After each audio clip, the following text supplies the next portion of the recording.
Hello, everyone. Sorry that I'm not doing morph stuff tonight. I really wanted to, but the last few days I've been feeling kind of not great. So my choices were either cancel the stream and work on the putting this computer together, or put the computer together live, I guess. So that's what we're doing now. I guess I'll talk a little bit maybe about why why I do want to talk about some more things because I have learned some stuff about analog and the analog bridge. Not like I had a conversation with Dan, but I'll get back to that in a little bit. I guess I want to talk about why build a separate computer for a capture card or for a capture computer. I talked about this a little bit before, but I have been using, which I've taken out of my computer now. The heart of it are these AverMedia LiveGamer 4K, and specifically, there's a specific name, a number, or I guess like a moniker. It's the GC573. So if you're going to look for these on eBay, you have to put in that number and not just LiveGamer 4K, because there's a couple other options. So this is sort of the heart of the dual capture setup that I'm setting up. The kind of caveats are, I mean, they're not like, these are not new. These are kind of old at this point, a couple years old at least. But the specs are that they can capture 4K at 60 FPS and with in full 444, so no chroma subsampling. Now, it's kind of a little bit pointless maybe for YouTube, because YouTube adds chroma subsampling and compression anyways. So I guess you might be asking why bother at that point, and sure, you might be right. These would be handy if I was actually going to be editing like a video, if I wanted to make a comparison video, to just use a single capture card and just swap them out, or like maybe use a switch or something and just take turns. Use maybe like the RetroTink 4K and then the morph and kind of go back and forth, and it wouldn't be a problem. But I sort of want to give, as I'm doing this morph testing, this capture card is fine for both the morph and the RetroTink 4K. But as I'm doing this sort of, I guess it's not necessarily testing, it's really just comparisons, I guess, my own comparisons too, unscientific comparisons. But as I'm doing all this work anyways, all this demonstrating these things, I figured that people might want to see both the RetroTink 4K and the morph, or really in general, if I get a better matrix switch, because the one right now that I have is not great. If I had a better matrix switch, I really could matrix the captures. So I could put, let's say I wanted to demonstrate the differences between like the PS2 gem output at highest quality versus upscale gem footage through the morph. I could do that side by side. I wouldn't even have to, it wouldn't have to be the gem or the 4K. So that's kind of my goal. Maybe it's kind of dumb. I don't know. But, I'm having fun, and I like these cards a lot. Okay, so now you might be asking, why can't I put another card in my current computer? So I have a graphics card, right? So normally motherboards, graphics card, most motherboards have a slot for graphics card. This is a Ryzen 5900X, so it's not a terribly old build. It does have more PCIe slots, but now that I'm looking at them, there is only one that is. This is not a 1X slot. Actually, I'll show you the difference. Some PCIe motherboards, or motherboards with PCIe slots, they might have one large PCIe by 16 slot for a graphics card, and then they might have a bunch of 1 by 1 slot, so this is kind of smaller. So this is just a different Elgato 1080p card. But you can see the difference between that and, oops, it was the right way. That and a 4X card. So these need a 4X slot, or you could put them in a full size slot if you want to. Basically, I did not have 2 extra 4X slots. I only had so a slot for my graphics card, a 4X slot. Hey, Furry Slayer, a 4X slot for this card. So this card was in this computer. But then a 1X slot at the bottom, and that was it. So I literally had I physically could not put 2 cards in unless I took the graphics card out. But I have Ryzen doesn't have, or this Ryzen, the 5900X doesn't have integrated graphics. So I would have had to either, one, find another motherboard for my 5900X, but I don't really like the fact, because it's AM4 is kind of dead platform. I mean, there are some higher end CPUs on that platform for this slot. So like the 5900X 3D or something is the 3D V-cache or whatever it is. You've been talking to people for it's fine, First Slayer. It is what it is. People are gonna watch the VOD, so the options are, I guess, find another motherboard that has 2 4X slots or 2 more full-size slots or something crazy, but like used AM4 motherboards, especially higher-end ones, are going to be a couple $100 anyways. So that was really not an option. I guess, I could have gone super budget, I suppose, but I guess I'm giving myself parameters, right? They have the motherboard has to fit a graphics card potentially. Doesn't need a graphics card, but it has to be able to fit one in the future if I ever want to do AV1 encoding or something. And it needs to be able to fit 2 of these in it. All the others, also, I guess this is, this is a personal sort of parameter that I gave myself. It has to be compatible with Windows 11 at least, because it's still kind of I'm unsure, or people are unsure if Windows 10 is end of life at the end of next year, and that means that to get the full security patches and everything for our Windows, you need to use Windows 11. I don't think they're going to extend the life support for Windows 10. So that means you either have to switch to Linux or something and get just use Linux that way, or switch to Windows 11 and it has to be compatible with that. So I started thinking, what kind of a computer could I build that was, also another mandatory thing, and this is just how OBS works and how the capture stuff works. They made a low profile version. I think the Elgato has a 4K capture card that is kind of low profile. It kind of looks like this. Maybe it's a little longer. So that would have been another option, but I guess the other thing too is I already had one of these. I wanted to keep the cards that I used for capturing exactly the same. I didn't want to because I know there are newer HDMI 2.1, both AverMedia and Elgato make those. There's some external ones. Actually, Kane from my Discord told me that Elgato actually does make an internal HDMI 2.1 card. The newest 4K Pro Elgato card does do that. But I already had this one. I'm not going to buy 2 of those other ones. They're like $350 a piece. When I got this used for $250, a year or so ago, and I actually just bought on eBay last week, and it hasn't come in the mail, unfortunately. The second one for this PC, I only spent $100 on that other one. I mean, that's still a lot of money, but I didn't. Hey Bartleby.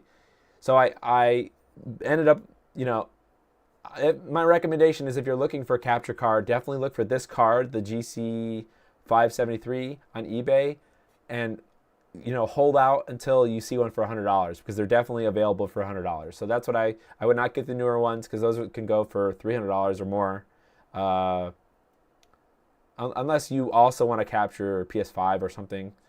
That's fine. But for this specific purpose, where both the Morph and the Retrotink 4K are only 4K 60.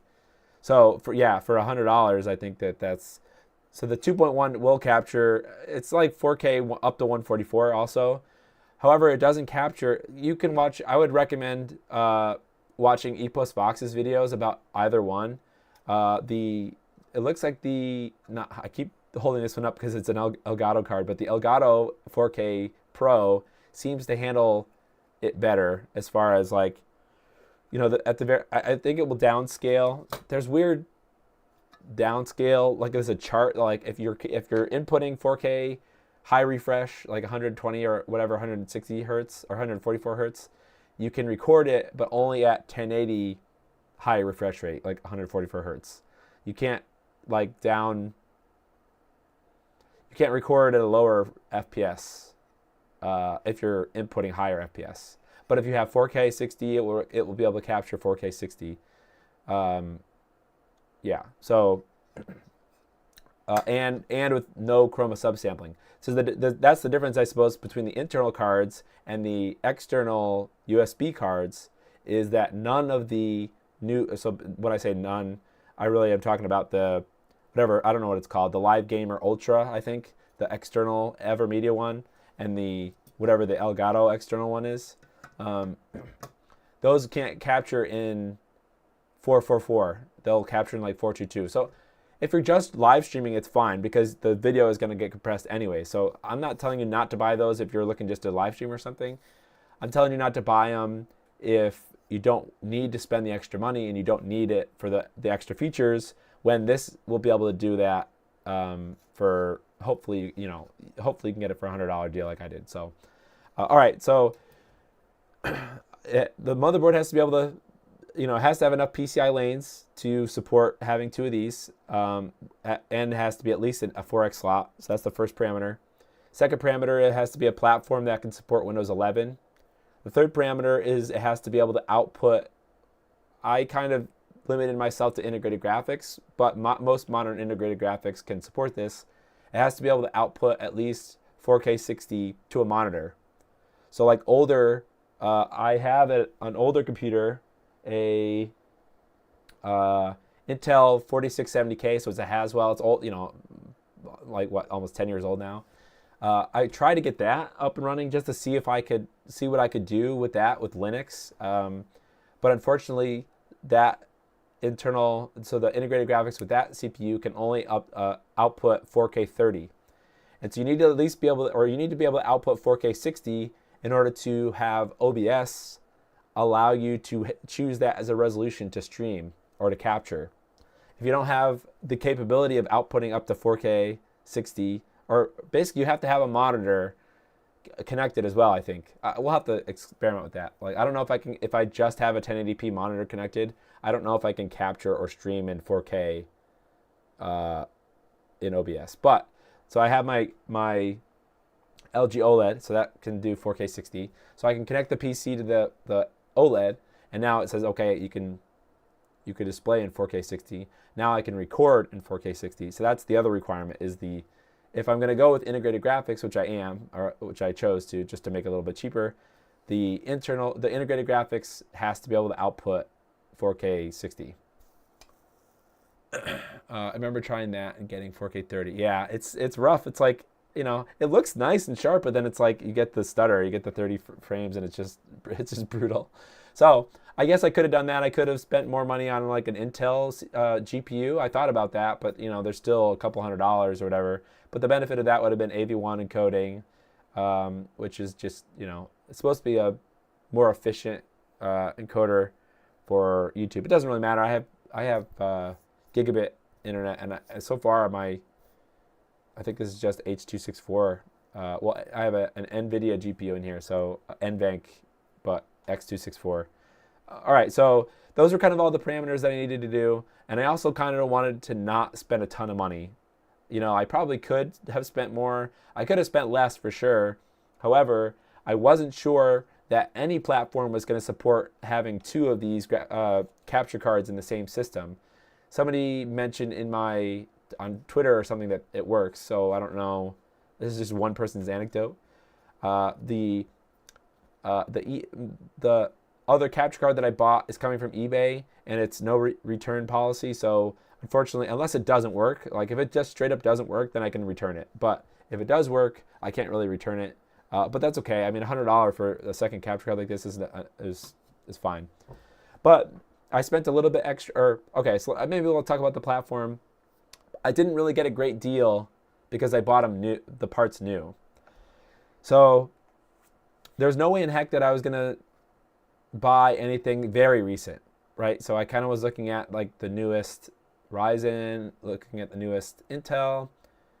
You kind of have to go toward the higher end motherboard chipsets because those are the ones that have the not just the bandwidth but the slots, the extra slots. So if you could, you can really scrimp and get like a mini ATX or a MATX motherboard.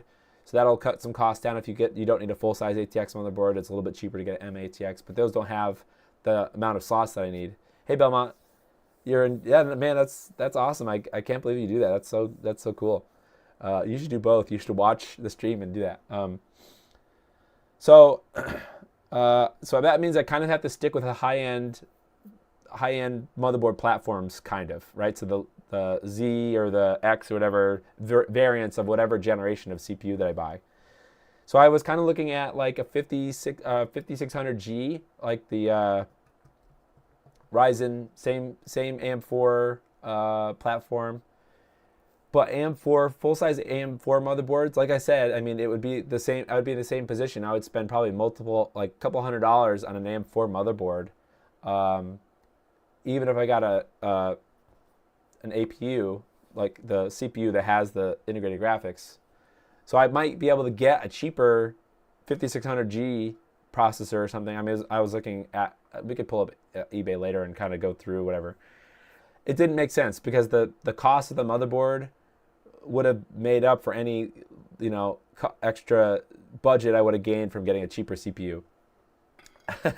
Seems like melting glass would be an absolute focus.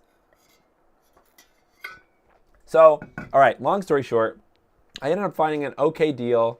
The CPU, let's just go over here. Wait a minute. Oh, I don't have my comments up. So I didn't get a great deal on this. I could have gotten, it's a 12100. So it's just an Intel i3, right? So I believe these ones are what, 6 core 12 thread, or is it 4 core 8 thread? It might be 4 core 8 thread, which is fine for this purpose. And these performance cores on this 12th gen and newer are really good, and like fast performance per clock. And the 12th gen, so basically if you're trying to compare the newest Intel, the 12th gen, 13th gen, 14th gen, 14th gen is the newest, 14th gen and 13, 12 is the most power efficient. So it just goes up from, so 12 is more efficient than 13 is more efficient than 14. Not to mention that I'd have to spend probably like $200 on the 14100 or something. So I picked 12th gen. They kind of can all use the same motherboard type, so there's an upgrade path.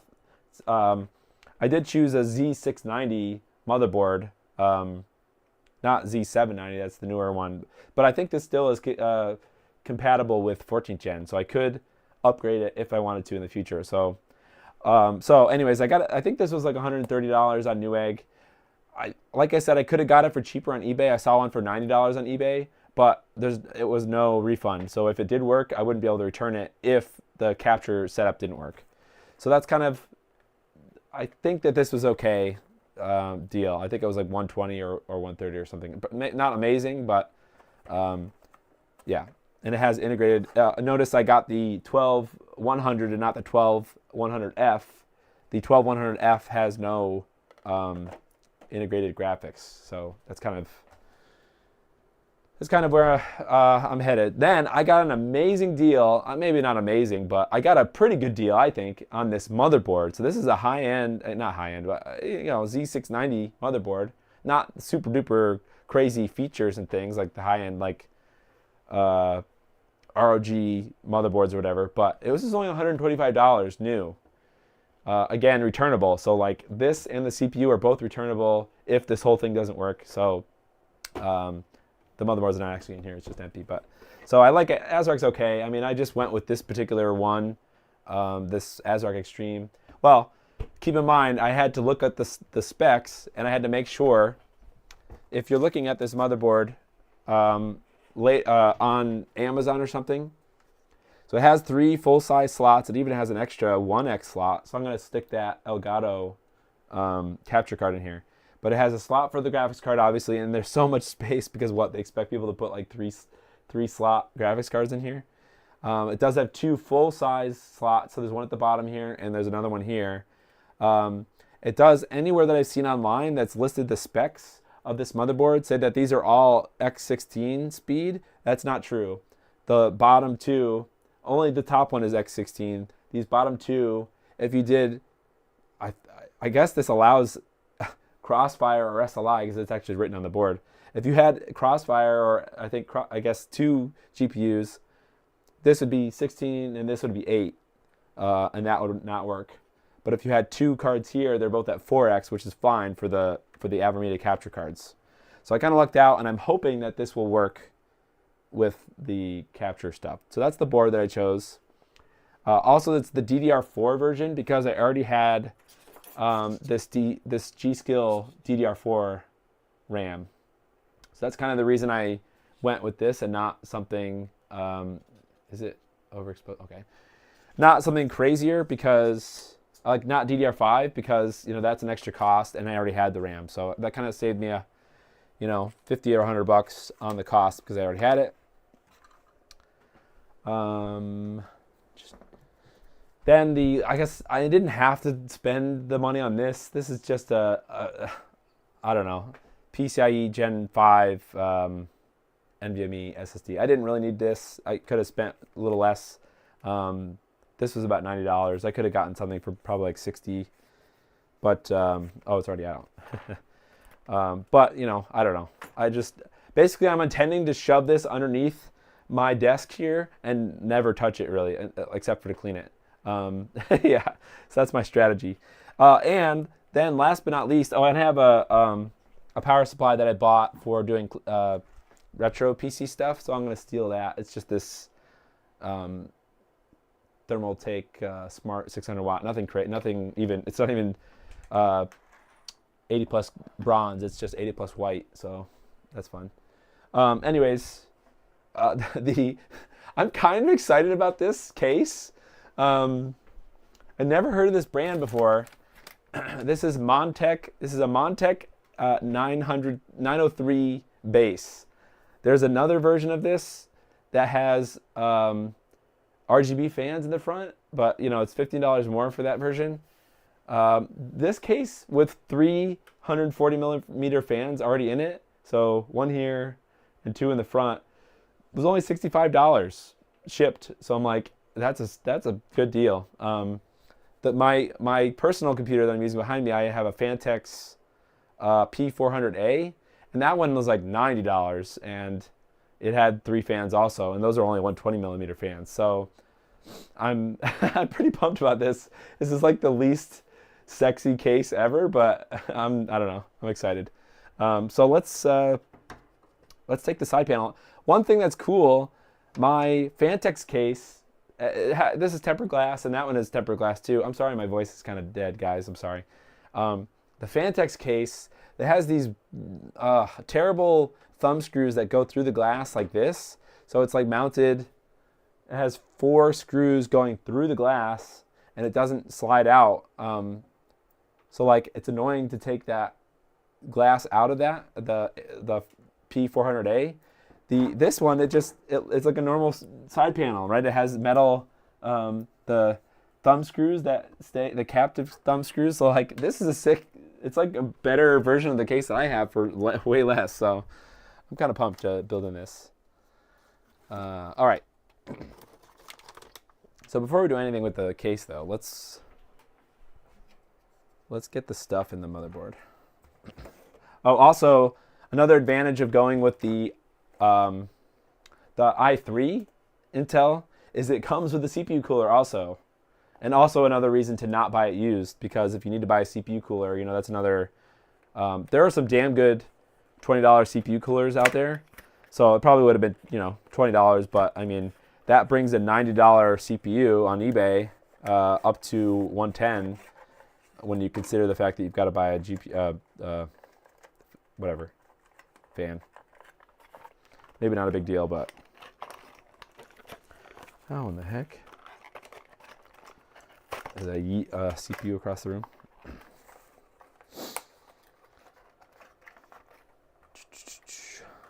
All right, so I have to remember to put the SSD in.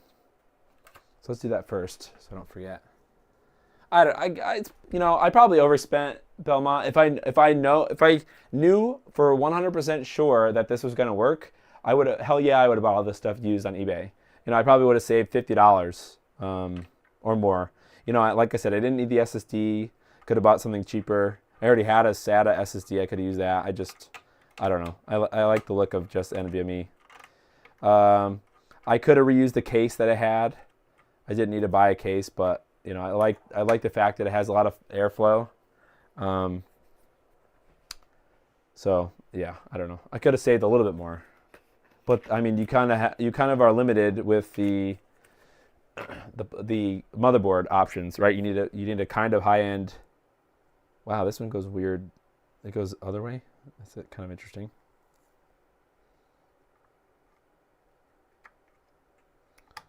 I'm used to most of them going installing. Oh, you guys can't see what the hell I'm doing. Let's do one of these. Oh, ignore the cables over there. Ignore the cables on the floor. Here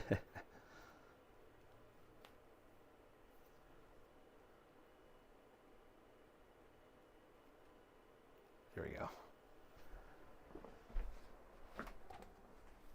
Okay, let's put the heat thing on. M.2 armor, eh? Oh, gotta remember the peel. Choop. Okay. Also, I've been actually playing video games. There was a deal to get some PlayStation games. I mean, granted, they're all PS4 games, but they were $10 a piece. Some sale recently, so I picked up Spider-Man 1. I never played that one, and I've heard it's pretty good. I played some of Death Stranding, but I bought the disc. I bought the physical disc, and Bloodborne. I never played that also, and I've heard that those are good. So I've been playing. Spider-Man right now, so it's pretty good. All right, so that's the SSD. I guess we could put the memory in. One other thing that's kind of neat that I haven't really built a new computer until kind of recently. Actually, I don't even know if my motherboard has this. I didn't really know that because normally if you have two memory slots, you kind of have to go and look in the manual to find out which slots to populate. But most new motherboards now, is this blown the heck out?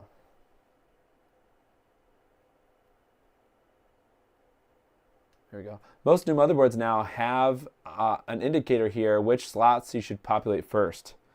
It says A2 and B2 here, which are the second and fourth slot. You should populate them first. So that's a cool thing that old motherboards you'd have, or older platforms you'd have to go and look it up in the manual. So that was kind of neat. And this one doesn't click down. I don't really have to worry about clearance for the CPU cooler because I have an internal cooler, or included cooler or whatever. Snappity snap snap. Where's the other one? Oh, yeah. So I'm kind of pumped. There's other features of this case. I know you guys can't see, but there is a front, or I guess it's the top panel, front panel USB-C. So I'm planning to, basically I'm going to plan to like live stream from this computer. I think it'll work. I hope it'll work. And that means I have to kind of invert my setup. And like I need a monitor on this side of my room to read comments and stuff.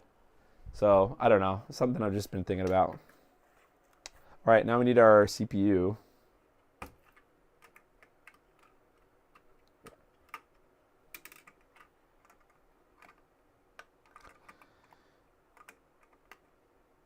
Whoa! That scared me.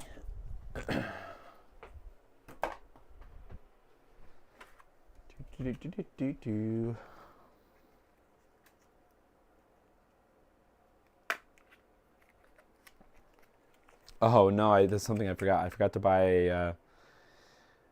a Windows key. Well, that's right. That's not going to stop us.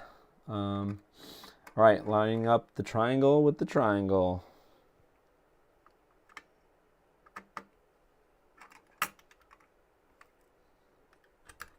I don't have one of those frames or whatever the heck they are. I don't.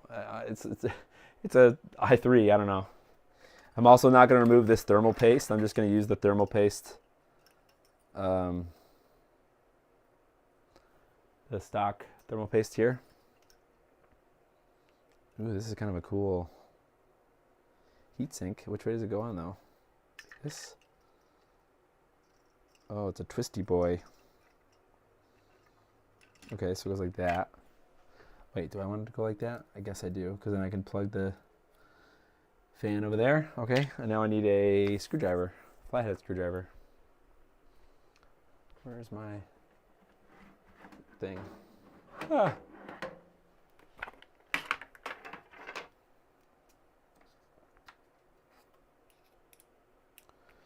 All right, well, wish me luck.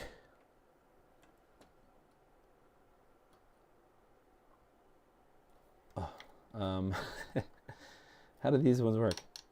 Oh, there we go. Is that a good noise or a bad noise? I don't know. Oh gosh.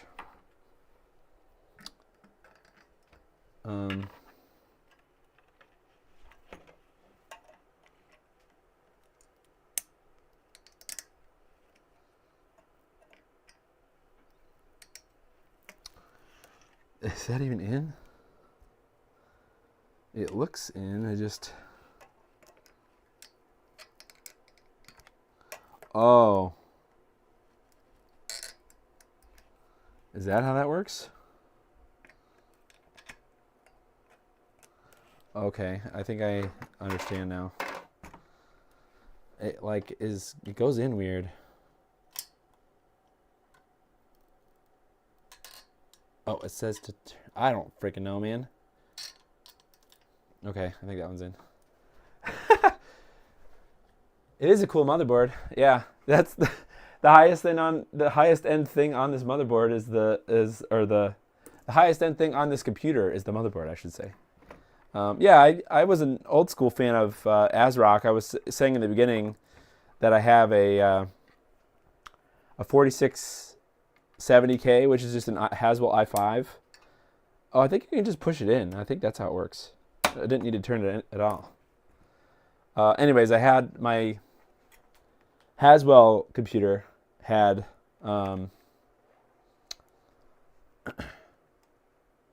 was an ASRock motherboard. Sorry, I'm not feeling great today. All right, so that's that. I don't know if there's actually any LEDs in the fan, but that would be cool. Hey man, this is part of the budget. I got the i3. If you have an i3, it's almost like mandatory that you put the stock heatsink on it. I don't know. I can always upgrade it in the future if I upgrade to a better CPU. But that's a future me problem. Actually, I'm not really sure. I hope the CPU is going to be able to handle this workload, I guess. Okay, now I'm looking for, does this case come with any screws? Oh, there is a... Oh, that's kind of dumb. I have to take the back case off. All right, so that's everything in the motherboard. Got my M.2 under here. Like I said, I overspent on that. Probably didn't need a 990 Evo from Samsung. I probably could have got something cheaper, but yeah, got my used DDR4 RAM and the 12100 and this Z690 board from ASRock. Okay, now I need to get into the case. I don't think I'm gonna put it down, the case down. I think I can manage to get it in there, hopefully. The i3 will work just fine with the stock cooler. Yep, this cooler is a bit noisy. Oh, yeah, well, it can't be any worse than the, I've been using this HP Elite Desk G3. No, G5. It's got a 2500 G Ryzen or 2400G, and when that thing is like at full blast, you can hear it. It's like a it's like a jet engine. So as long as it's better than that, sorry, my nose is. As long as it's better than that thing, then yeah. Well, the budget Montech case. Never used Montech before, so I'm excited about that. Ugh. Don't scratch the OLED. Honestly, like, if this works well, then like this is a sweet case. Yeah, okay. All right, now I need to get the box to see what kind of screws they gave us. Okay, so we got the Montech. The best value is the Air 903. I got the base one, but there's the Max. Like I said, comes with ARGB fans actually, so you can control them with your motherboard. And like I said, I think there are some really nice, like $20 CPU coolers. So that's kind of the least of my worries. If I need to upgrade that, then no problem. But I was kind of explaining, like, I probably could have gotten probably could have gotten this computer for cheaper if I just bought everything used on eBay. The same parts, basically. The only reason I didn't was because if this doesn't work for some reason, if I can't use the cards, the capture cards together, then I'm just going to return everything. I make litigious use of the refund thing on Amazon and eBay. Or no, Newegg. Okay, let us. Oh, I gotta make sure that this is out of the way. It seems fine. I just gotta make sure when I put the I don't need to put the IO shield in. All right, let's put the thing in. Motherboard. I have to wait for tomorrow. I think tomorrow is when the other card comes in, the other capture card. So I can't technically dual capture until I get the second capture. Oh, I should have looked if. So there's no peg. If you've used other cases, sometimes other cases have a peg to hold the motherboard in place. This one doesn't. But I'm looking for the extras that they give you in the. They give you some pretty good stuff in the thing here. I don't know what this one. What is this one little grommet for? I don't really know. Is this overexposed? Yeah, it kind of is, huh? I don't. Oh.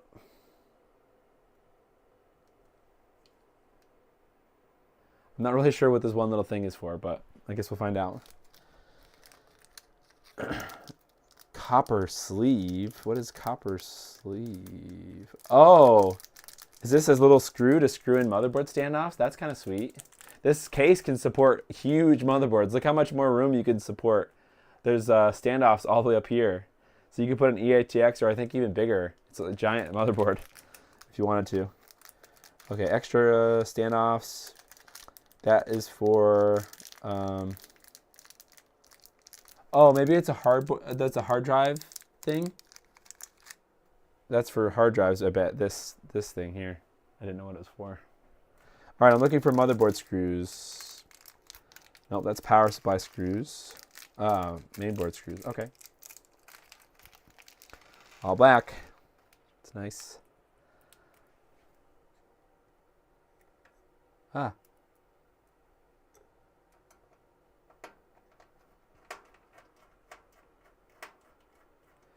You know, I was kind of thinking, I know there aren't many options for HDMI 2.1 capture cards, internal ones. I know that there is the Elgato one. I don't know what PCI bandwidth that needs. I wonder if I could ever upgrade in the future if those cards ever came down in price. Because that would be kind of cool to have 2.1 cards in here. Well, we would have to go to 8K upscaling.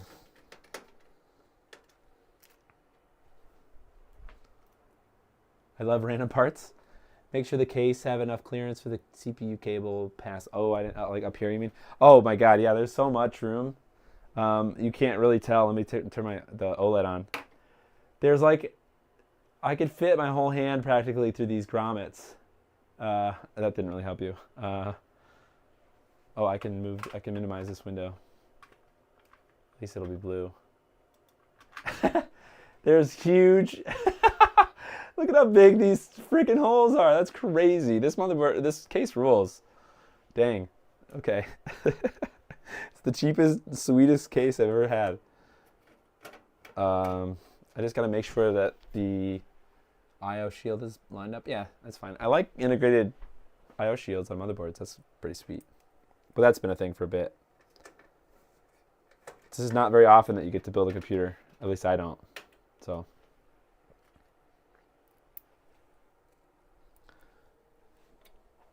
Is that? I hope not.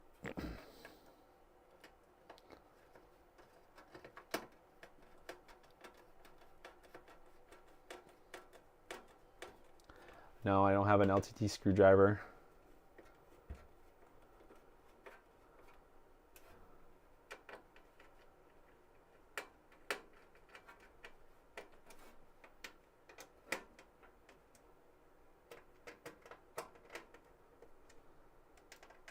Gotta sound like a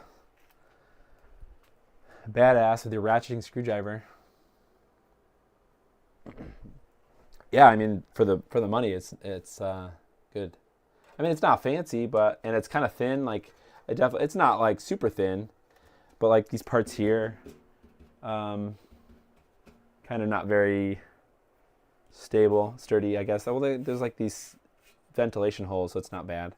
And I kind of like how the front comes off. I guess I'll show that in a little bit. However, the metal is a little thin, so I could see people bending it, trying to take it off. So I think that's. Oh, I got one more. Oh, I think it also has a case or fan controller, maybe, or like a hub.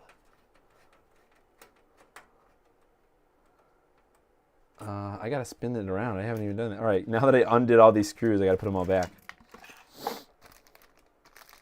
I don't know if I'm gonna need any zip ties, but I guess I can keep them out. I will need the power supply screws. I don't need any hard drive screws. What does it say? Special gauge SSD. Oh, for like a SATA. Put this little thing back. I don't know what that was for. Don't need standoffs. Oh, EATX standoffs it says. So it gives you standoffs to put an EATX size motherboard in here if you wanted to. So this would be a cool server case, although I don't know how many, it doesn't hold that many hard drives. It only holds, I think you can put 3.5-inch drives, but only like 2 in it. So, oh, I think I put the screws back that I wanted. Oh, that's fine, yep. Okay. I don't know if I need these zip ties, but I'll put them over there. And this can go in there. I'm going to use 11. Just that was kind of one of my, I talked about it in the beginning, but that was one of my parameters for this computer was that it had to be compatible with Windows 11. Just because, I don't know. I mean, you guys can debate, I guess, about whether or not there's, well, no, I'm pretty confident that there are security issues, right? If you try to run an older, operating system, even one generation older, well, at least when it's not supported. Like there were times when like when Vista came out, XP was not end of life yet, right? So they were supporting both XP and Vista at the same time. So that's not really what I'm talking about. But in this case, Windows 10 is actually going to be end of life. And you know, it's a little obnoxious because there's some motherboards that don't really work out of the box. Like there's some platforms that you need like a TPMS2 module, or something. It's part of the security. Maybe it's a gimmick. I don't know. But you know, I just didn't want to deal with it, especially if, like I said, one of my goals is to kind of chuck this under my desk and not worry about it again, really, for a while. Let's check the back. Oh. So it's not, there is no, I thought there was a fan, I thought there might be a fan controller or like a hub. There's not, it's just a bunch of cables, so that's fine. But like I said, there is a CPU or a USB Type-C in the top, and here's the plug, so we can plug that in. Turn the thing off. Basically, I'm building this computer. Part of the reason why I'm building this computer is to replace that 2400G, because that is not going to be compatible with Windows 11. All right, let's put the power supply in, I guess, and then we could start connecting all the cables. Or maybe we should start doing these cables first. I guess they're already kind of pre-managed. That's kind of sick. So if we start from the bottom, like pull them down. Oh, they're all tangled. They're all zip tied together, or twisty tied. Let's try to unplug everything, or undo this. It's the audio one. Yep, audio. I mean, I guess they're kind of bundled together, the fans. There is a Y splitter on that one, at least. This one I probably can plug in near the top somewhere. So I'm going to do this. Plug that in somewhere at the top here. I need this one to go down here. I need this one to go down here. I need the front panel connectors to go down here. Okay. So like it's mostly managed. I wish they would have just stuck all this stuff underneath here, because you'll probably end up having to do that anyways. Although I'll have to redo it when the power supply is connected. But all right, let's see. Oh, now I don't even know. Where do I need to connect half this stuff? I'm just gonna put the case. I'll put it somewhere else. All right. Windows 11 is very mature OS. Yeah, I've got no problems with 11. I mean, I don't love it. I guess my main gripe with Windows 11 and stuff is that it seems like Microsoft is just looking for,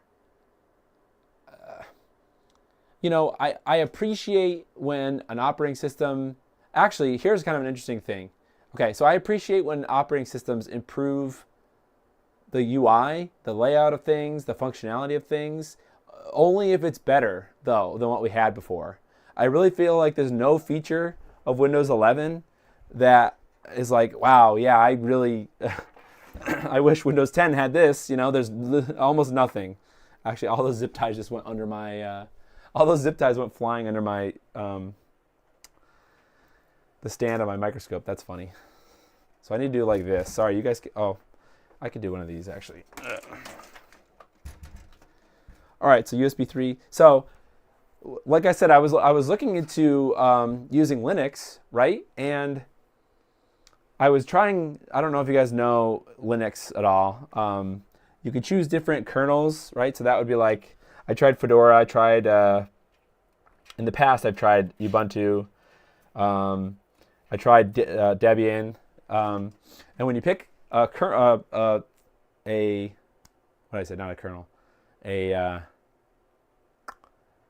what's it called? What are those called? I don't know. When you pick one of those flavors of Linux, you can also choose which graphical environment that you use. You don't necessarily, you're not like stuck with one, right? So there's, I maybe about, I don't know, I was still in college, but maybe like 2009, 2010, I did a lot of Linux exploration and just learning about it and stuff and installing it and using it. And I used a lot of GNOME, the GNOME environment, which was what comes with Ubuntu by default, but there was also KDE, which was like a competing environment, UI. And so anyways, recently I was looking at it again, and GNOME has come such a long way. There are so many cool features. Like it makes me want to use the, I don't often use that thing in Windows where you can like put stuff on different, like virtual desktops. Like you can kind of like, I think if you hit Control or Windows Control left and right, well, actually you'd have to type, no, what is it, Windows Shift? I don't know. The thing to bring up, distribution is what I was looking for, yep. So anyways, with the modern GNOME, you can just hover, like if you bring your mouse in the top left of the screen, it brings you to that desktop display, and it kind of like organizes all the apps that are open on each desktop. You can easily move them over. I know that's a thing that you can do in Windows. You can easily drag them over, but like you can drag them over. In order to close an app, if you're in that screen, they give you a giant X button. Like it doesn't make you hunt for the X button to close it. Like just all these nice little features. Oh, wait a minute. Does this motherboard have two? This motherboard has two USB-C ports? I know you guys might not be able to see, but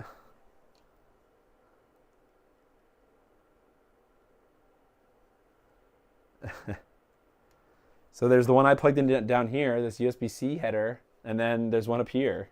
And then this is the Type-C one, which I'm trying to get to. And that's crazy.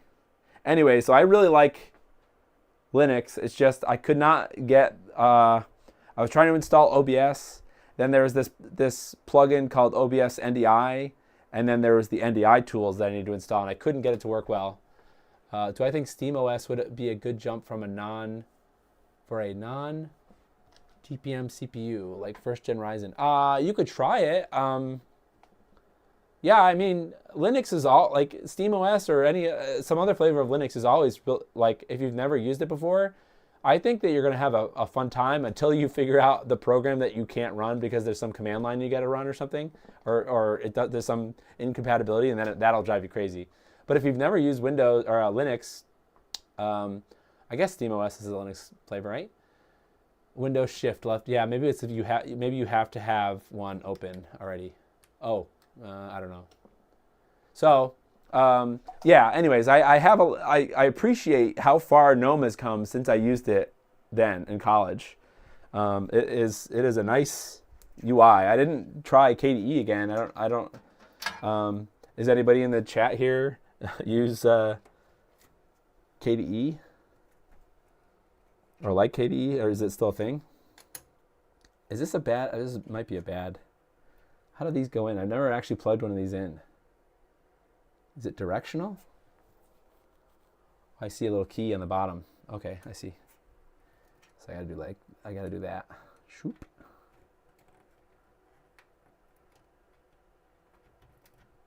All right, nice. All right, what else? Front panel, okay, or the buttons and the audio. Where's the audio connector? Way over here. You said you use Debian, right, Leon? Is that your main OS, or you just use it for a server?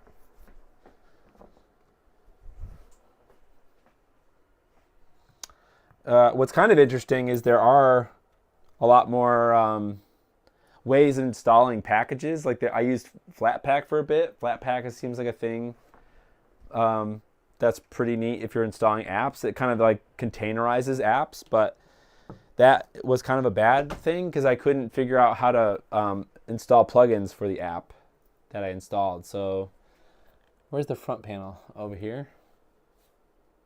Oh boy. Okay, where's the closest fan header? Rotate. Down there? I don't think it's going to reach down there.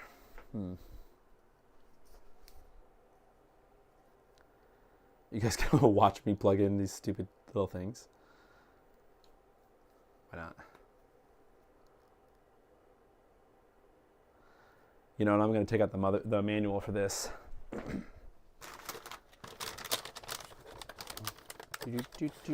Actually, I probably should just look it up and leave these manuals in the box, huh? Yeah, I think I might actually even have it up already. Server only? Okay. So you don't even... have you messed around with Linux GUIs and stuff? Do you like any of that stuff, or you Not really. You just use Linux because you never have to turn it off. Just have crazy uptime. That's what I like about Unraid. Unraid is you almost never have to shut it off. Well, when you upgrade, I guess you restart it, but it's nice. I don't know. It's nice.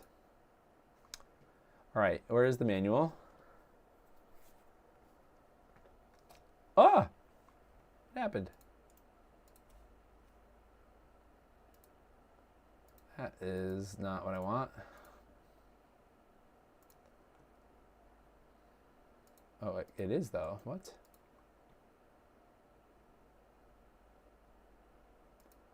Oh, that is what I wanted. Okay, we're good. Wrong monitor. All right, where's the manual?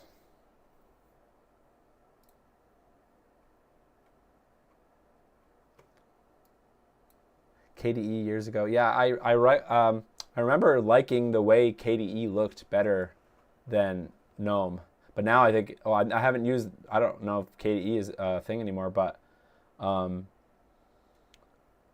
yeah, GNOME is nice because there's all tons of features, dark mode, and I mean, this probably seems stupid to, to Windows users or Mac users that have had that stuff for a while, but I was having fun with it. I don't know. Where is this thing? Oh, I'm getting the connectors now.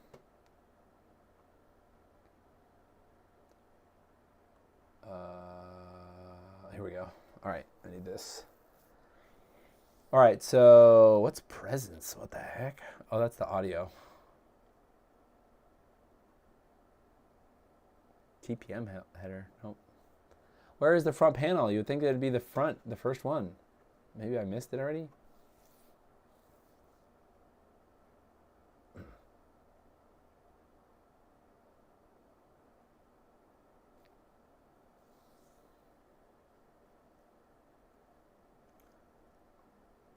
This? Power LED and speaker. Oh, here we go. System panel.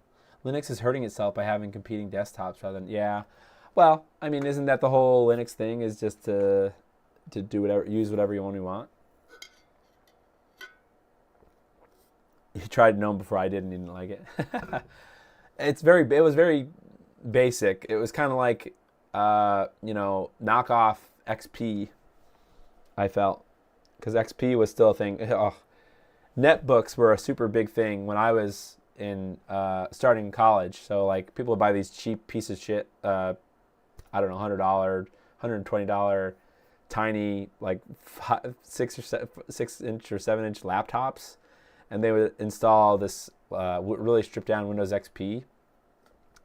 Why did people think that was a good idea? All right, let's put these things in here. Oh, that's the inverted one. There we go. There we go. That's funny. All right, where did I put things? These got to go here.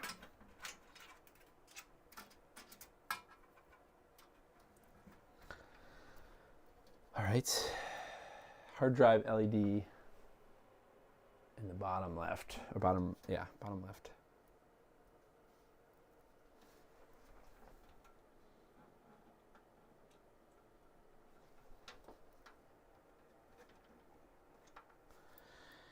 Power LED, power switch is what? Power button is above. Okay, the power LED is above the the hard drive LED.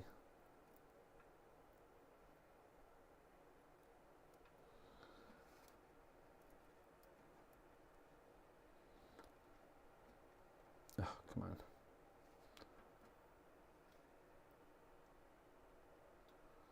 Oh, this is probably painful for you guys. Watching me install these little stupid things. I appreciate you guys understanding that I didn't want to do morph stuff tonight. I guess if you're listening, ow, I just bit my tongue. If you're listening to this and you want you want some morph thing covered, let me know in the comments and I'll think about it for the next stream. All right, that's that. And I gotta do the fans. Chromebook equals netbook. But I feel like Chromebooks are better just because they're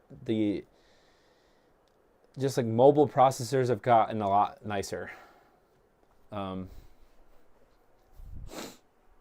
More power efficient.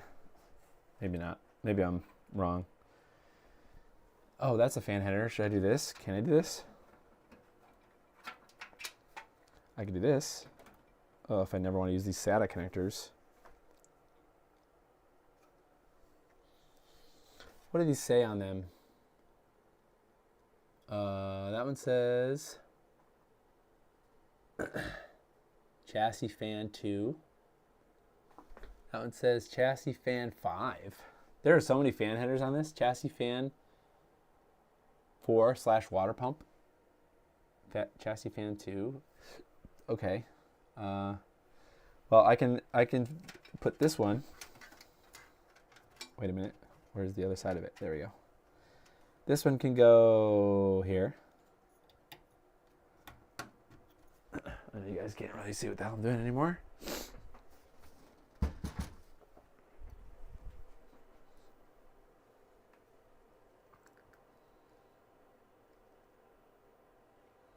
Just trying to put the fan connectors in and then I can do the power supply. I had an old Triple E was that brand. I remember my friend had one, I think, netbook during high school. Atom processor, yep, 2 gigs of RAM. Yep, thing was very slow, but saved me several times. You dual booted XP. Yeah, that's right. That's like the same era that I experimented with Linux. So that would have been right around the same time.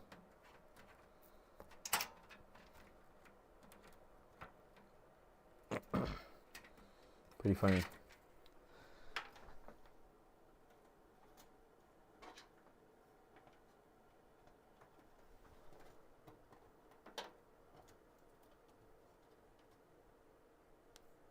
Maybe I can just plug these in up here with this other one. That seems fine. All right. Don't overthink it. All right, now I gotta do the power supply, and then we should be able to boot, and I gotta install Windows. I already did the USB install media. I got that ready already. So that won't take that long.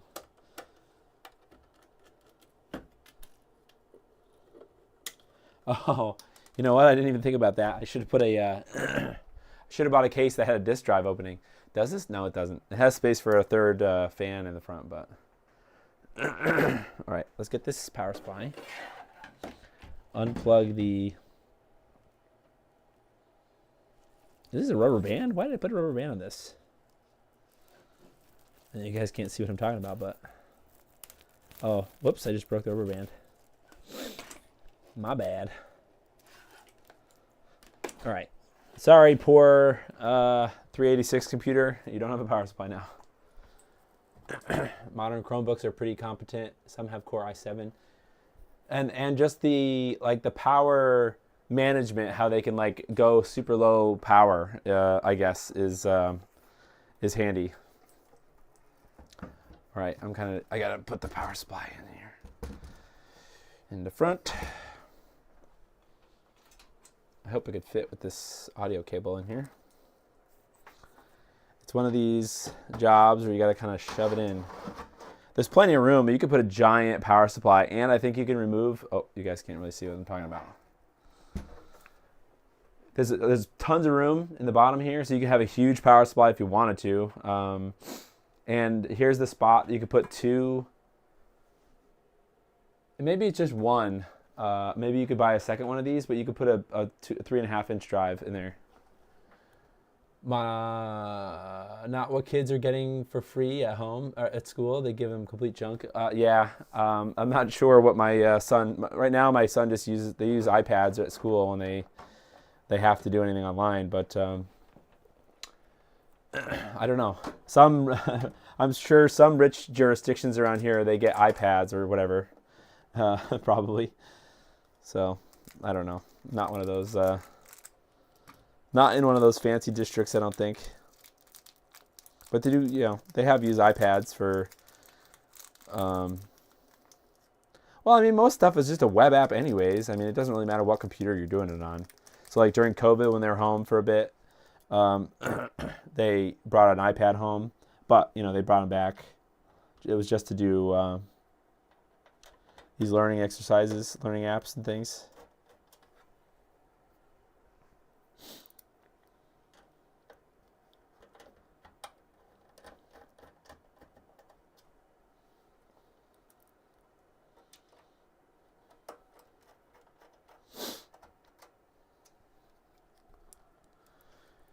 All right, almost there. There's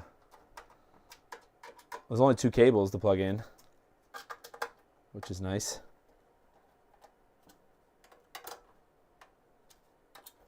All right, so that's that. Now we got to run the CPU power. It goes in here, I think. Jam it in. Hopefully I'm not bending that USB. What just... Wait a minute. What just fell?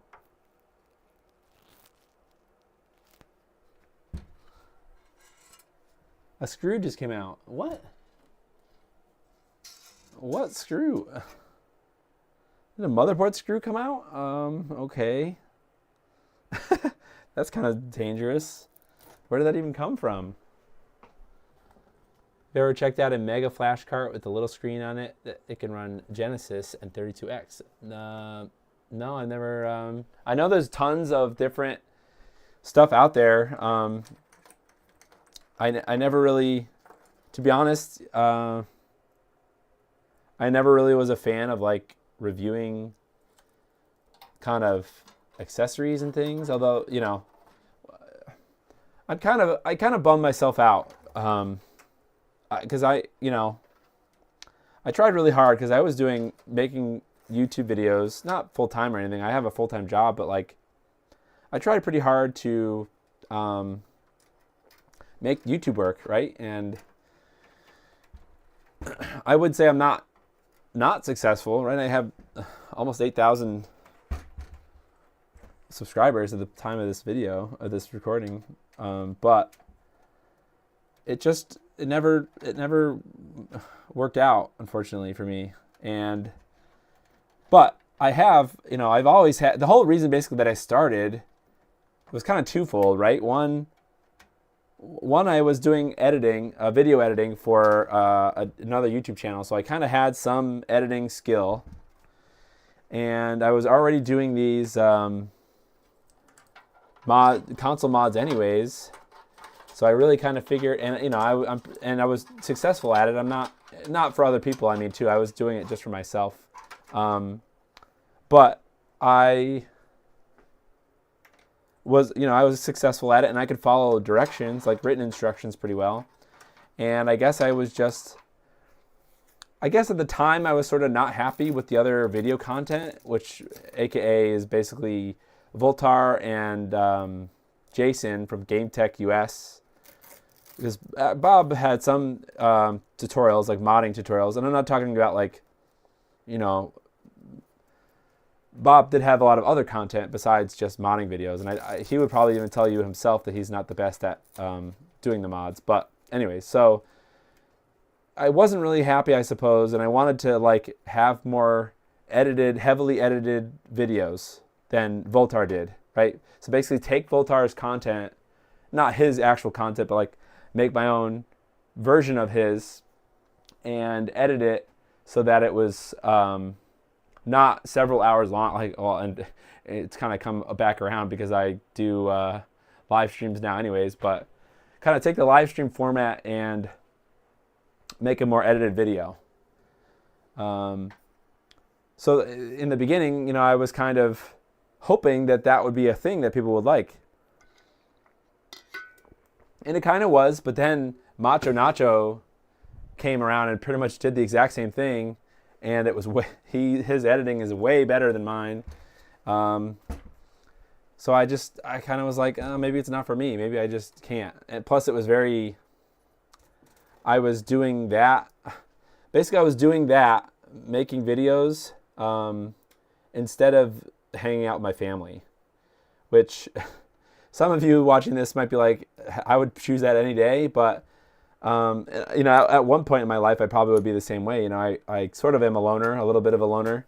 But it's just, I figure that it's there, the potential benefit, like the potential for me being successful in the future was not worth not being with my family more, I guess. So I had to limit how often a week that I did videos, if that makes sense, worked on videos. So the only way I could think of to do that is to just start live streaming instead, and then limit myself to how much prep I can do, I guess. So maybe it's an excuse, maybe not, but all right, we're good to get powered up. So anyways, that long story short is that's really why I don't do reviews that much. Well, I guess technically I was never a reviewer. I hesitate to call any of my install videos reviews. I don't know. I'm just ranting at this point, but hopefully you guys understand what I'm talking about and maybe have a little bit more insight about why I stopped. Yeah, I don't know. But anyways, the reason I started talking about that is that I do constantly sort of think about the community, about retro, about the direction, how education in retro modding should look like. Not should, I suppose, but can look like, right? Making it a place. Okay, this should be all set now. I'm just going to put it on the floor and set up a monitor and we can install Windows.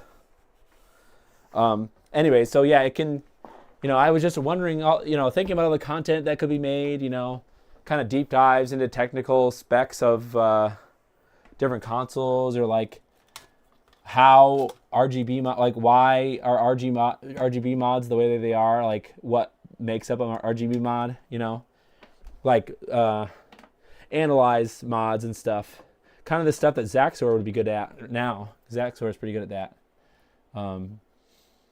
But not just leave it technical, but like make it kind of accessible to more people, like general audiences, kind of like break down or translate it, I suppose, from engineer speak into normal people speak. I think Ben Eater is really good at that. If you guys know who Ben Eater is, he's pretty good at taking a technical topic and making it accessible. I just got to plug an HDMI cable in.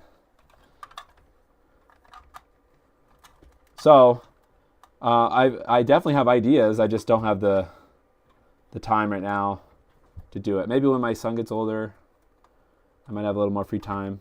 Also, my house is not really conducive to. I wish I had a bigger room. I know everybody probably says that, but I wish I had a larger workshop. Because then I feel like I could, I don't know, be more efficient. There's always more gear. There's always more this. There's always more that I need. It's kind of tragic. All right, I think that's it. Now I got to turn this on.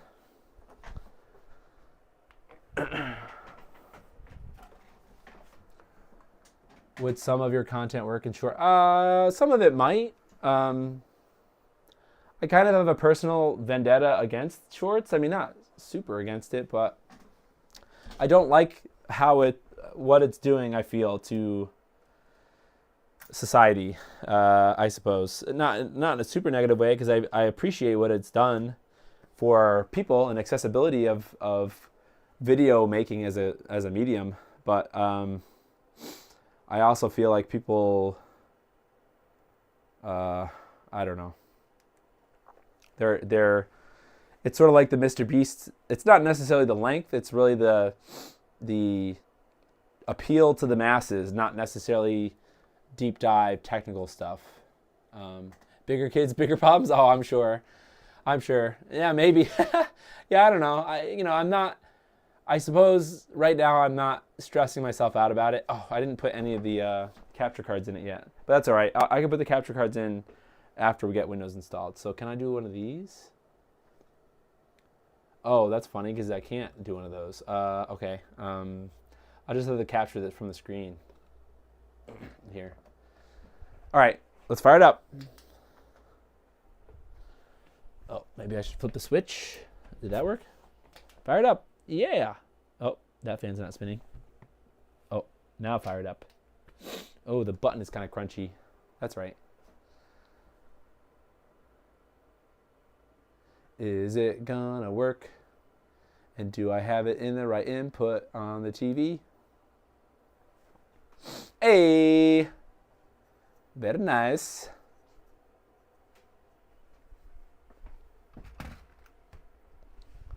Oh, okay. Oh, I don't have, I need my installation media. All right, so if you don't know, you can, instead of like burning a CD, I don't know who, if you're watching this, you probably know this already, but Windows, there's like a Windows installation media maker thing that will download the latest Windows 11 ISO and then format a flash drive that you select with Windows on it, so that all you have to do is plug it in. I do want to enable XMP while I'm here. Detected the SSD, that's good. Liquid cooler, what the heck? Why is the liquid cooler the first option? Get that the heck out of here. Air cooling. Yeah, there we go. I don't know if that's, it doesn't really do me anything, but polychrome RGB, heck yeah. This is a sweet motherboard BIOS, or UEFI, I guess. All right, now where's XMP? Oh, there we go. CPU.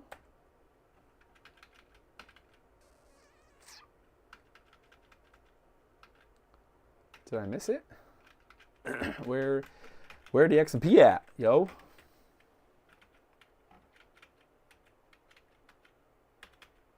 Huh. Oh, duh. Literally in DRAM. Oh, wait, does it automatically... I wonder if auto would actually just load the most recent profile. Okay. Wait a minute. That seemed wrong. DRAM frequency 1200. What? Apply all? Do I have to actually go in here and do something?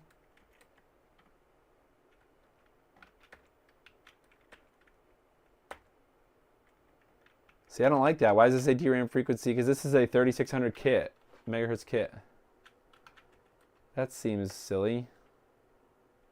Or is there an auto setting? Okay.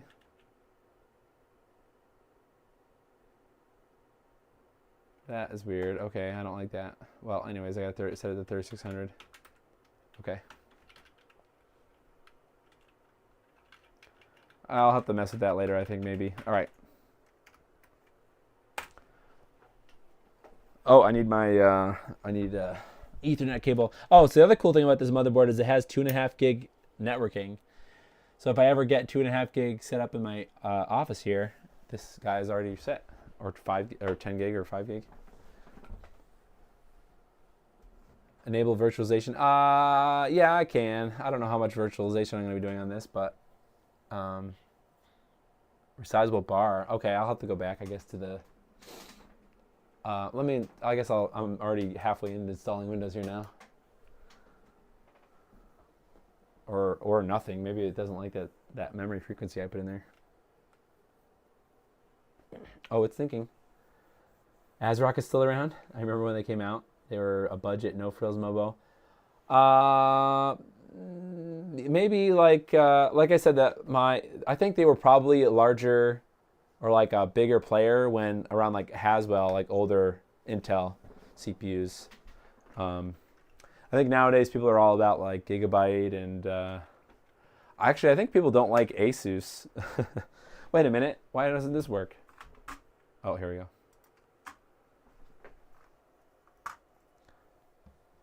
Install now. It is DDR4, yep. Oh, it only supports up to 3200? Okay, well. All right, I don't have a product key yet. That's fine. But I'm going to use Pro. Should be able to, how do I turn my camera off? Autofocus. Stop doing that. There we go. Accept your BS without reading it.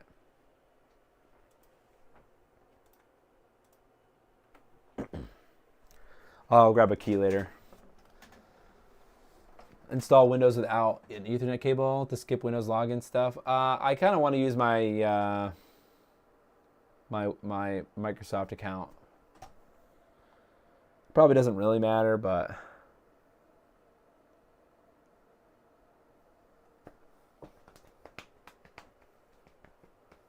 I don't know. It is annoying though. I can't hide my real name, although I don't really care to hide it that much. But I'll black the screen or whatever when I have to log in. But but yeah, I don't really mind using the Microsoft account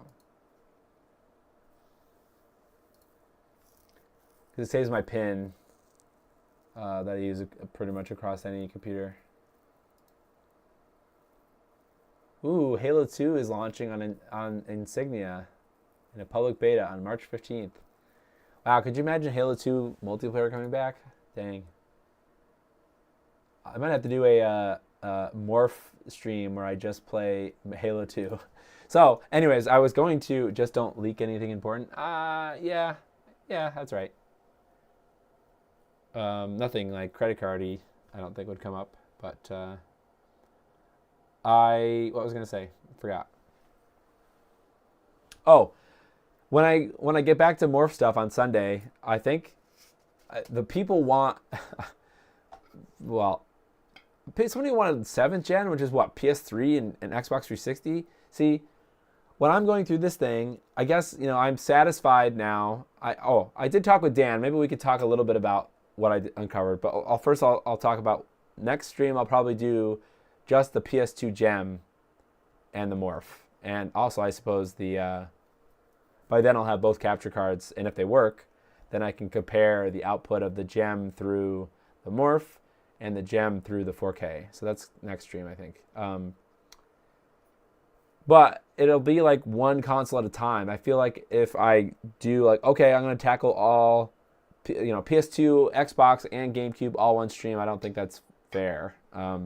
One, because that's a lot to research, right? Like the best way to connect it or the best settings to use. So, it takes me a while to actually figure that out. And sometimes I don't. Sometimes people have to come in the stream and yell at me. Hey, you're doing it wrong or something. What was I going to say?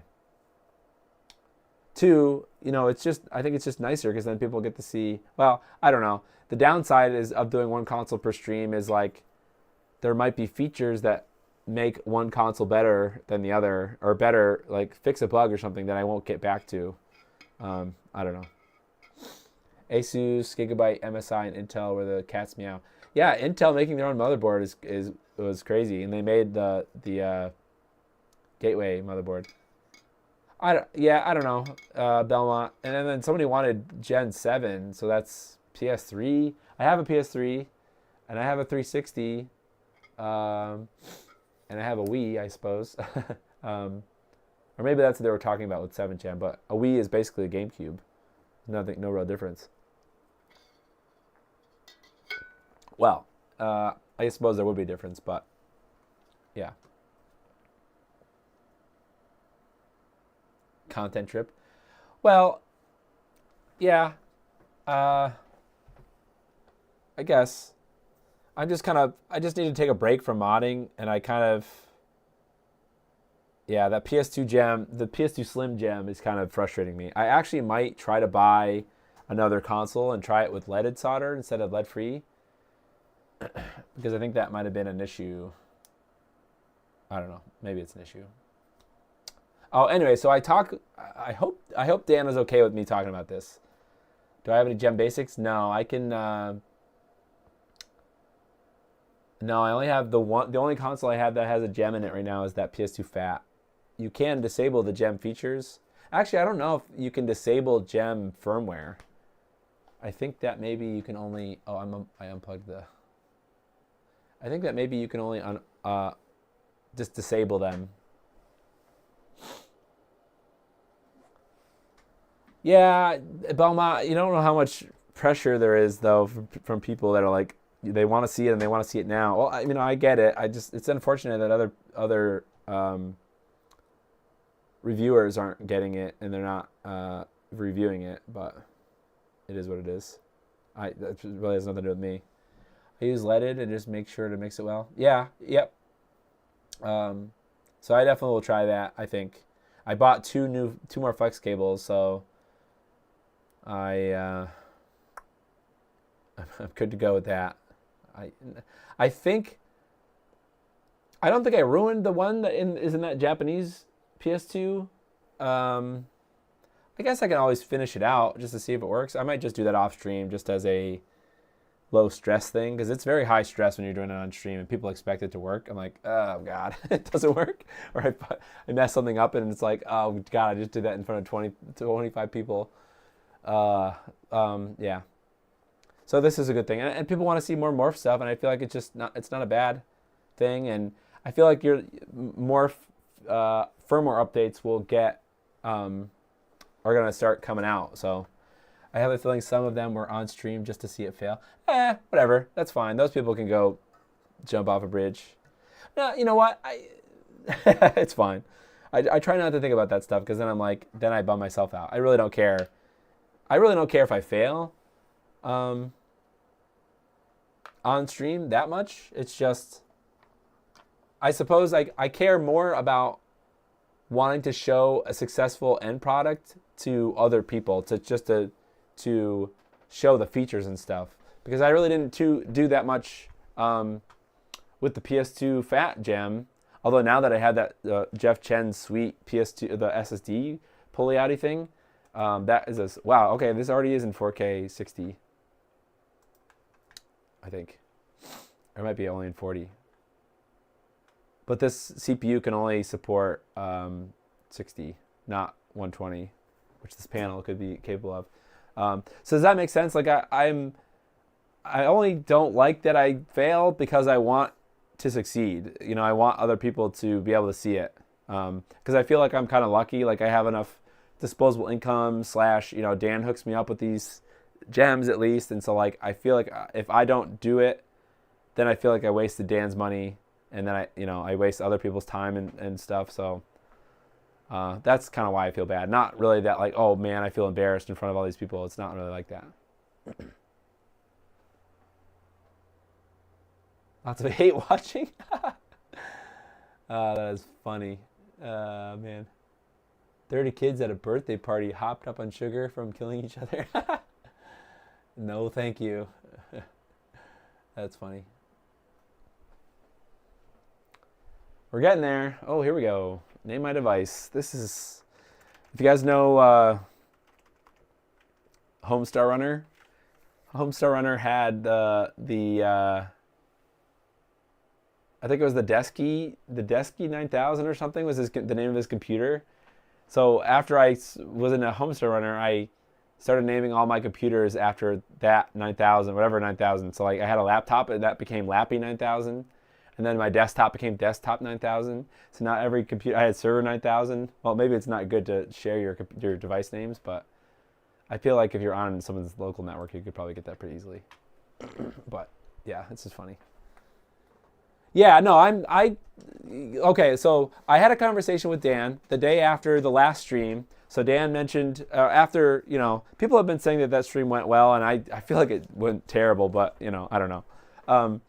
So he told me to reach out to him the next day to talk about analog, not the analog bridge, but I guess get me back up to speed with what I needed to do to capture analog, or like set up analog to go into the morph without the bridge. So basically that would be the OSSC.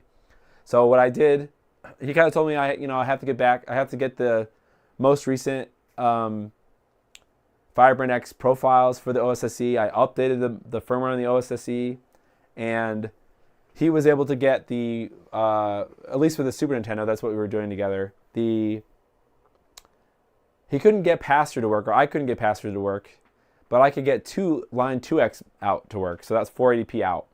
And he got it to work also with Firebrand X's profiles. So at 480p though, not at 5X output. So just at 2X out into the morph, and it looks indistinguishable from the Retrotink 4K. And I think some people are kind of upset that I didn't choose.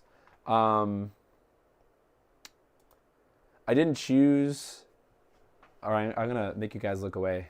Look at my pile of cables over there. I hope you can't see any. Oh, you can see my a little bit of my thing. Hi, my cabinet.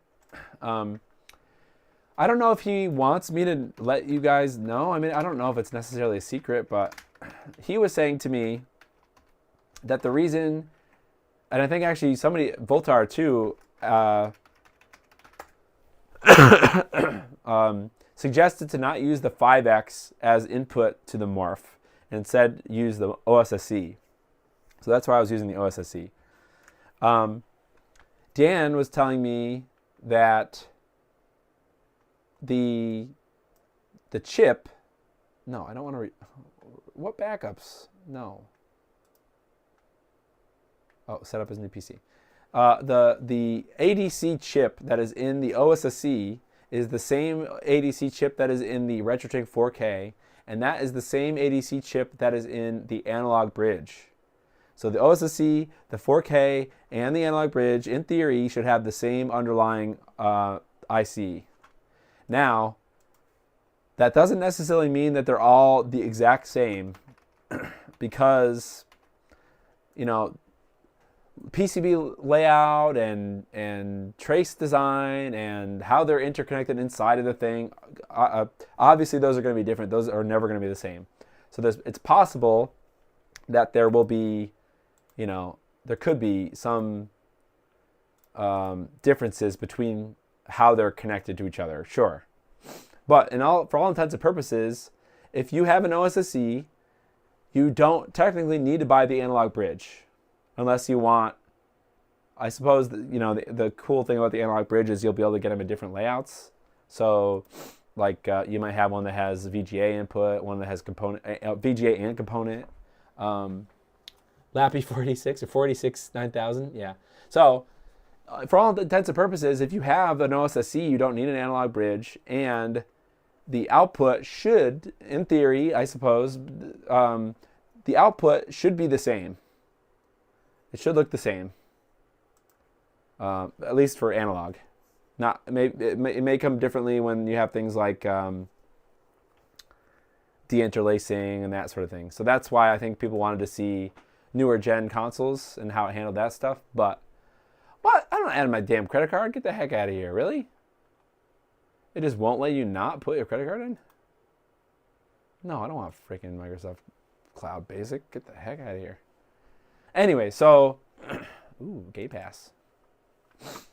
In theory, they should be the same, the quality. So that's what I was trying to prove, I suppose, with that last stream, although I didn't get there in time. I didn't have the profiles. But I ended up posting some screenshots on my Discord. And if you have optimal timings on the OSSC and you have the sample rate or the phase correct, you will never be able to tell the difference between a Retrotink 4K and the morph with analog signals.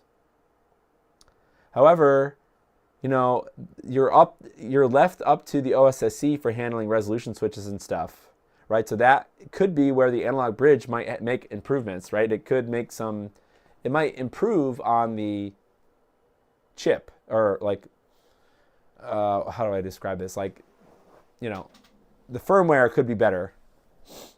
How it's used is better, and obviously it would be better in that case because the analog bridge would be inside of the morph and you'd be able to control it. So I think that's what there is to say about the analog for now until the bridge comes out, really, until I can actually test it more. So I'm kind of happy with analog because it's basically like saying whatever the compatibility of the OSSC was with line 2X output is what the morph can do right now with that. Because the actual upscaling part is not, it doesn't matter. Auto driver install, I guess.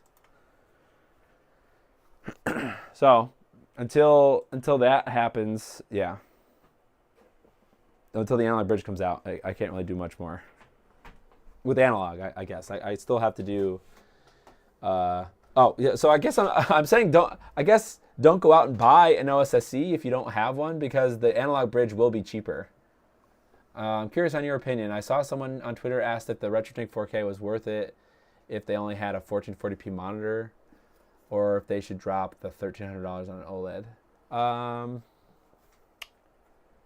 Well, that's kind of a tricky... I would answer that it depends really on what kind of person you are.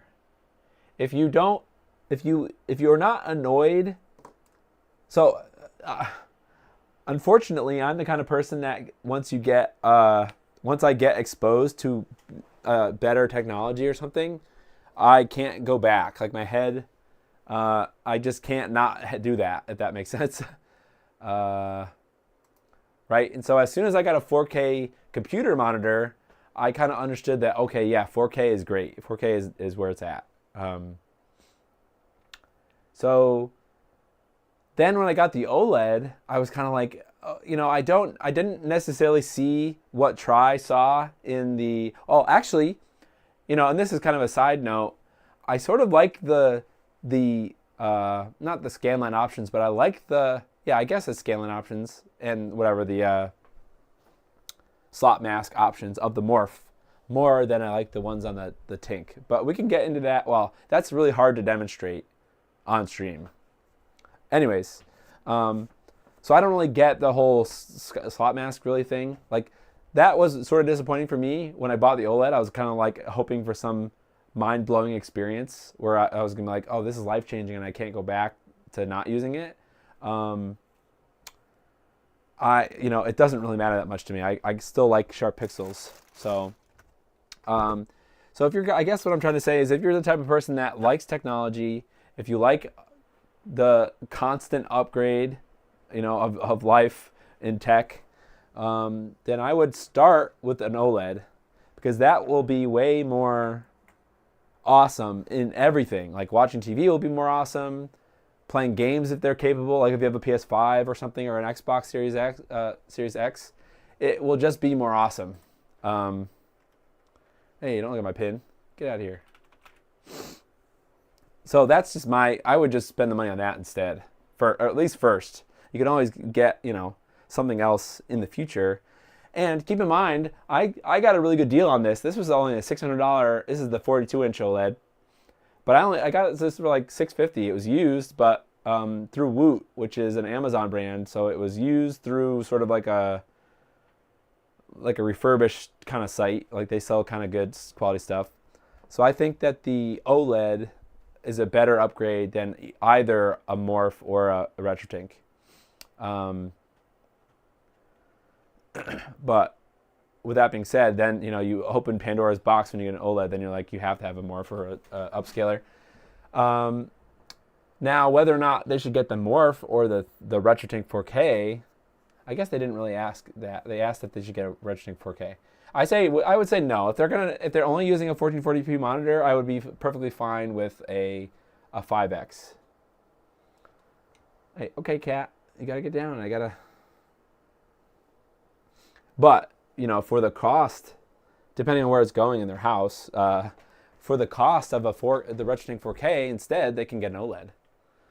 If it's going in their room or something, they can get the 42-inch. Wait until there's a sale. Look at all the garbage that is installed by default. Search box, get out of here. Let me clean up this taskbar. Turn off Copilot. I don't need that. Turn off search box off. Task view, I guess, is the thing I was talking about. I'll leave it on because you know what? I always complained about with Gnome, I was talking about with Gnome, if you move your mouse to the top left corner, it opens all the tasks. So, oh wait, task view is that? Oh, that's widgets. Turn widgets off. Oh, this is task view. There we go. Oh, I don't really need that. Whatever, I'll mess with that. All right, so I'm turning this off. I just turned it on, I don't know why. I'm gonna put the capture cards in, which I guess I can bring the computer back up here. Do that. But yeah, an OLED was exciting, but not in the way that I thought it was going to be exciting, if that makes sense. Not in the like, oh man, these slot masks, fake slot masks are going to be so much better now. It was just sort of a, wow, I can watch like the Halo show looks really awesome in HDR. Like HDR looks good, I guess is also another thing. If you don't have a good HDR screen, you don't know the capabilities of HDR. And not only do you not know how good HDR is if you don't have a good HDR screen, you're actually probably having a worse experience in watching other normal shows if they come in HDR by not having an HDR screen. Like, does anybody remember House of the Dragon or whatever? I think it was that, or was it Game of Thrones? Or no, it was House of the Dragon. There was an episode of House of the Dragon where it was like on a beach or something. And it's not a spoiler, but it was on a beach and it was like at night. And if you did not have an HDR screen, you would not be able to tell what the heck was happening in that scene because it was just so dim and so bad. But if you had an HDR screen, you'd be able to see it better. You'd be able to get it. Not only that, but OLED HDR. So I don't know.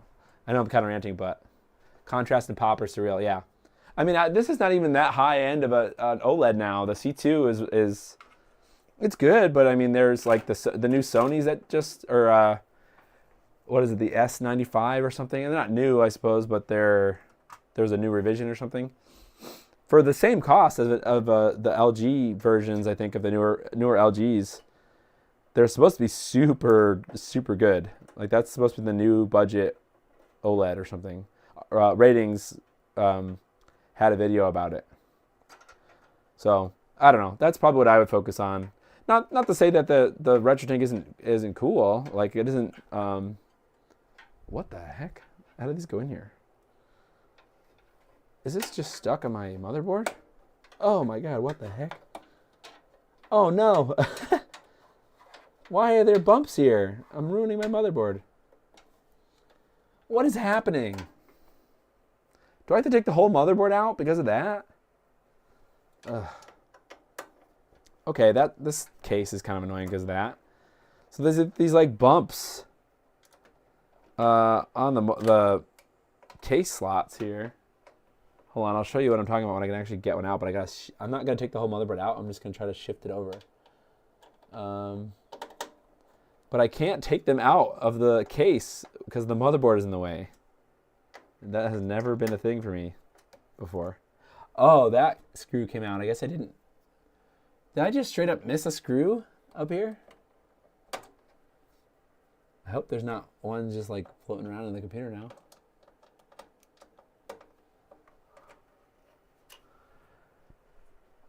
Well. Okay, well, that sucks. There's a, let me turn autofocus back on. There's like a bump here on the slot cover that was scraping against my motherboard. That's annoying. New words are bonkers. OLED tech has exploded in the last couple years. Yep. Ratings just posted about the Samsung today. Yeah. Well, actually, that was an old review, I think, but yeah, or I think they said 2023 in it, so they must have recorded it, already recorded it.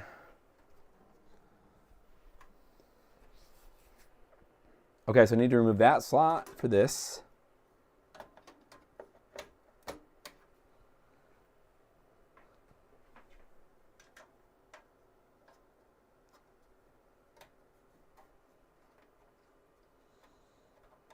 And I don't necessarily know if you need to really be worried about burn-in, Granted, I'm not really using mine as a 24/7 desktop monitor, but like Jay's 2 cents does, he has this. He posted a video the other day, or maybe it was a couple weeks ago, where he went and LG now sells actually the same panel that is in the C3 or the whatever, the newest OLED. They sell the same 42-inch OLED screen. It's kind of like a hybrid TV / computer monitor. It actually has an automated curve. Like you can change the curvature of it. And it's like $2,000 or something. But he uses that as his daily driver. So I guess it's not a bad thing. I don't know how hot these capture cards get. So I don't know if I should put this one in or not. Should I try it? I kind of want to leave the gap because I'm going to put the second. So I put the one capture card in, and then the second one is going to go down below when I get it tomorrow. And that should be it. So then eventually I could get a graphics card, probably an Intel one or something that has AV1, because then I could probably I want to stream, I think, directly from this computer instead of through the network. The S90C, yeah, I think the S90 or S95 or something. Yeah, oh, that's a Samsung, or oh, maybe it was a Sony, maybe it was a Samsung is what I meant to say. I don't know, I watched the same one today too, Leon. That's funny. Yeah, anyways, the point is, yeah, OLED good. But, you know, don't let it discourage you from getting a 4K in the future. It's just, I think that you're going to get a lot more enjoyment from an OLED in general for gaming.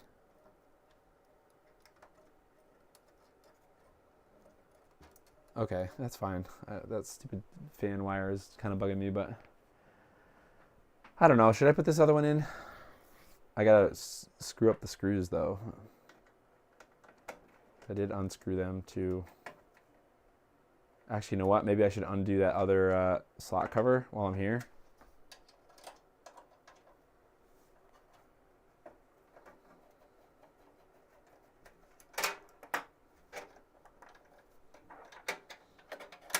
Oh, that one came out way better. Huh. Maybe there was just an extra... Oh, I see. It's kind of like bent. Here's the one I just pulled out. Okay, so it's kind of flat in the top here, where that bump was. It still has the bump, but I sort of bent it. I bent this one in the back one. So, I don't know. Maybe I messed it up. I'm going to leave this. I'll leave this one out for now. All right, cool. I'll put this. Where's the thumb screw, though? I'll put that back. Then tomorrow I can have that other one. And then Sunday we'll be able to test side by side, whether you like it or not. Anybody?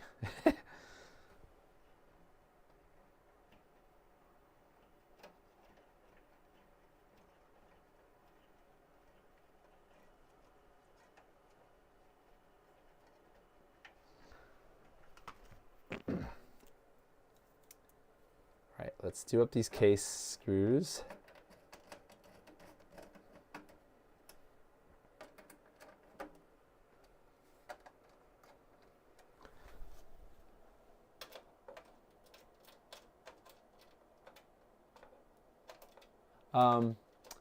What's kind of interesting is if you were listening to what I was talking about the OSSC and the registering 4K and the analog bridge using the same chip.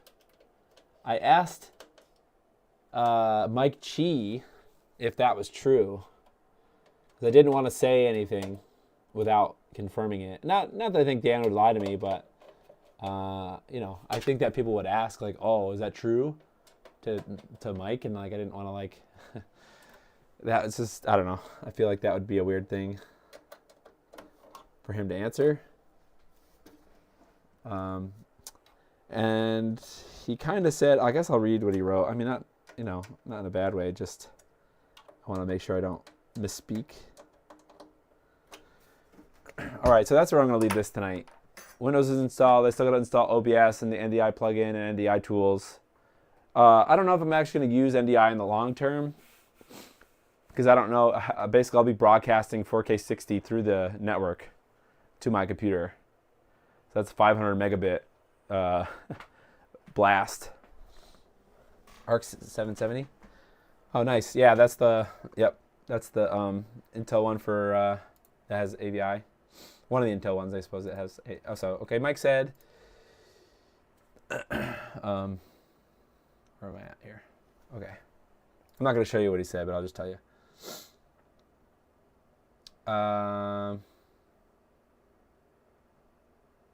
Mike just said. So I asked